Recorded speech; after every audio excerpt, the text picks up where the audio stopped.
Hello.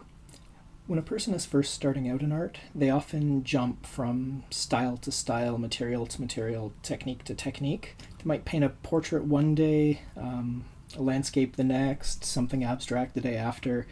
They're constantly changing it up, jumping around, exploring lots of new options. That's great for basic skill development because it's forcing you to be versatile and try out different techniques in all sorts of different scenarios. But eventually you reach a point where you have the skills to do whatever you want, and you have the confidence to realize you don't have to use all of those skills all of the time. I guess as an analogy, great guitarists don't play guitar solos all the time for every song they ever write. They have those skills, but they use them in the service of writing great songs that may not use the full extent of their skills. The same thing is very true with art. With painting, when you reach the point where you can do anything you want, that gets kind of scary because suddenly absolutely anything is possible and it becomes about your voice, your ideas. It really raises the question, well, what do I do?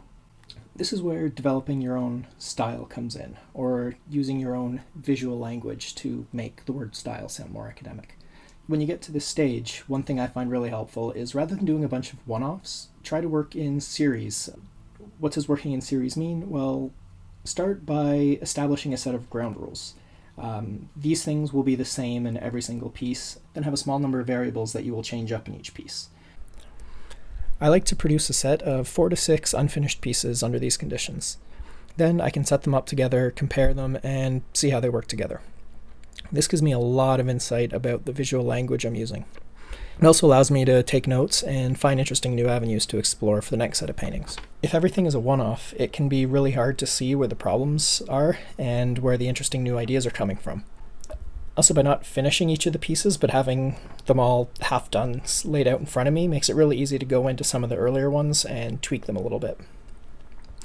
That way I can really make each piece its own unique thing, but still have them all work together to form a coherent show.